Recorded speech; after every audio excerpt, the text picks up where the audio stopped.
Okay, so we're going to run through some examples, and part of this is we got to determine what kind of tests we're going to run. The previous examples that we did, it was with the section where we introduced how to do that particular type of test. So now we got to figure out what kind of test we're going to run. So we got 5 ball players. They think they can throw the same distance with their dominant hand and their offhand. And we've collected some data for each player. Based on their dominant hand and their offhand, and we want to conduct a test to determine whether the mean difference in distances between the two hands is significant. Okay, well, the key here is that we have 5 players and we have 2 measurements from each. So this is a matched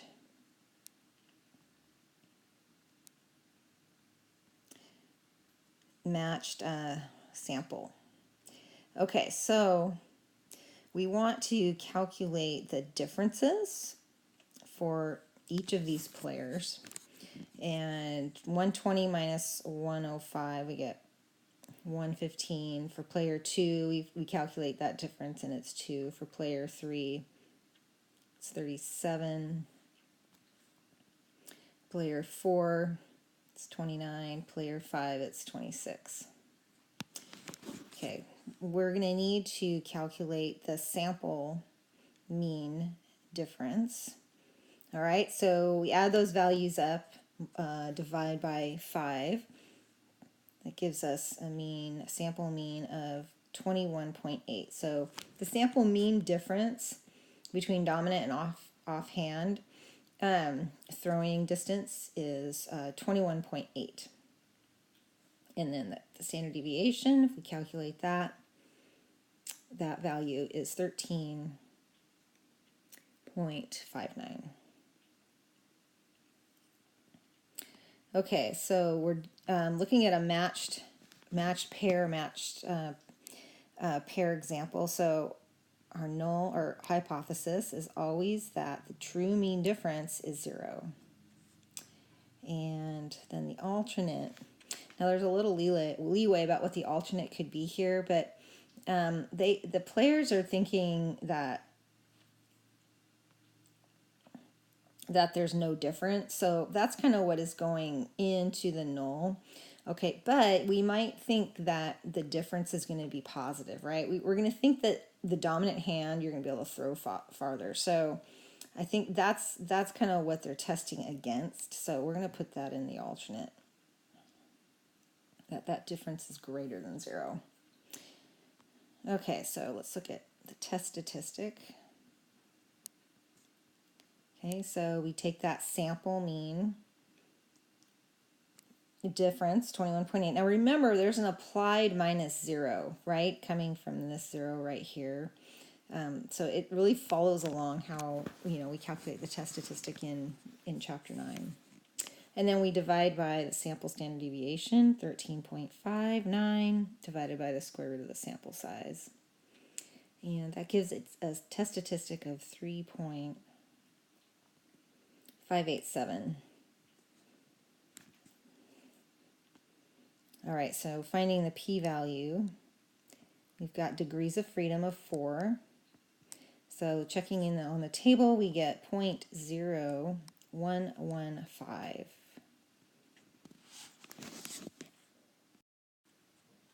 All right, well that p-value is less than our significance level alpha of 0.05. So we are going to reject the null hypothesis. Okay, so we're going to reject that the players can throw the ball the same distance with their offhand as their dominant hand. All right, next example. First, we're going to figure out what kind of test we're going to do. So 2 computer users were discussing tablet computers. A higher proportion of people ages 16 to 29 use tablets than the proportion of people aged 30 and older. The table below details the number of tablet owners for each age group.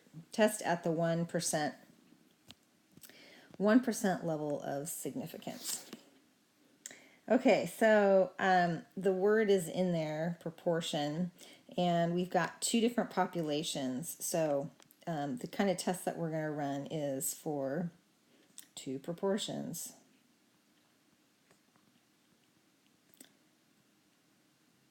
Okay, so let's call this 16 to 29-year-old. We'll refer to that to the population 1 and the 30 plus as population 2. So we calculate the sample proportion from that first population. That's going to be, we're going to take 69 over 628. And that gives us a sample proportion of 0.11. And for the second population, the sample taken from that, we get 231 over 2309. And that is a sample proportion of 0.10. Okay, let's look at the hypotheses. Well, the hypotheses are always going to be the difference is 0 in the population proportion. And then the alternate, it says that it makes this claim: a higher proportion of people ages 16 to 29 use tablets than the proportion of people age 30. So that's what's going to go in the alternate. So if that's the case, then this difference is going to be positive.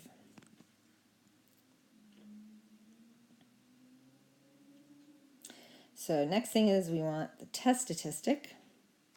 So we want to calculate this value PC, where we add together the 69 and the 231, and then we divide that by the sum of the sample sizes.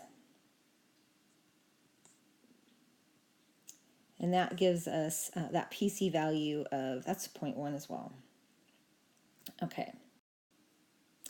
So now we can calculate the test statistic, which is a z-value.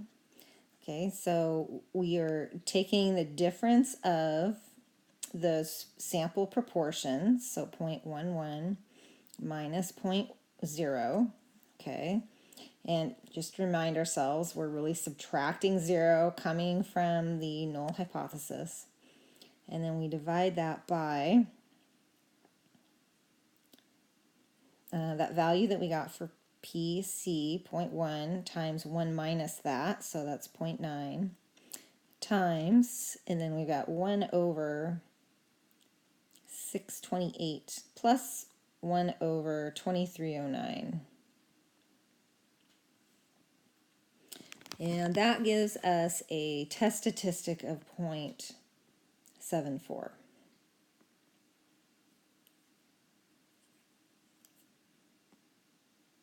All right, using our z-table, we can come up with the p-value. All right, we have a right-tailed test because we have greater than in the alternate. So using that info, using that test statistic, our p-value is 0.2297. So our conclusion, because that p-value is so large, we are not going to reject the null hypothesis.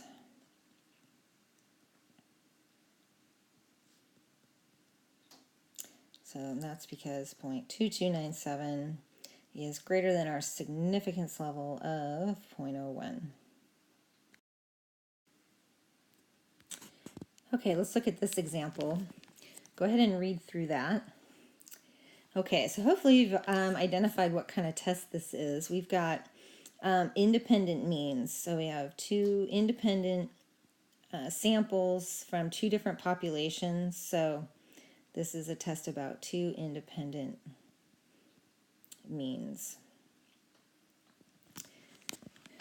Okay, so let's just kind of identify the relevant information from each of the populations. So we have one population is the powder diet, and the other population is the liquid diet. So then sample sizes for each of those 49 for powder, 36 for liquid. So for each of those samples, we have a sample mean, 40 for powder and 45 for liquid. And sample standard deviation is 12 and then 14. We can use that to calculate the sample variance by just squaring the standard deviation. So we get 144 and 196. Okay. So let's look at our hypotheses. So null is always that there's no difference. So if powder is 1, liquid is 2. So we got mu sub 1 minus mu sub 2 equals 0. So there's no difference in the weight loss between these two groups. And then the alternate is mu sub 1 minus mu sub 2 less than 0, because of interest is whether the liquid diet yields a higher mean weight loss. So if we subtract something that's higher, we're going to get something that's negative or less than 0.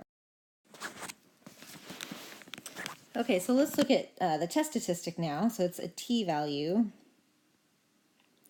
And we take the difference of the sample means, 40 minus 45. Divide that by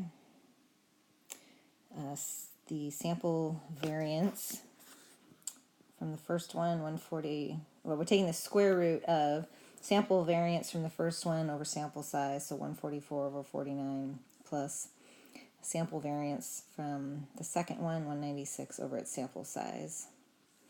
That gives us a t-value of negative 1.727. Now this is the one where we have the calculation, the special calculation for the degrees of freedom. It's a little involved. So we're going to take the variance of the first one, 144, divide by sample size, add that to variance of the second one over its sample size. Then that quantity is squared all over. Take variance over sample size, square that, and then divide that by sample size minus 1. Now do the same thing for the other sample. So 196 over 36, square that, divide by 35. Okay, you plug that in, we get 68.4 and then some other numbers, but we round that down. It doesn't matter what it is, it's going to be 68. So our degrees of freedom is 68. So using degrees of freedom of 68 and the fact that we've got a left-tailed test, plugging those into our tool, we're going to get a p-value of 0.0444. So our conclusion is that we are going to reject the null for significance level of 0.05 and 0.1, but we do not reject for significance level of 0.01. All right, so the p-value is less than the significance levels if it's set at 0.05 and 0.1, but it's not less than 0.01, so for that significance level we would not reject.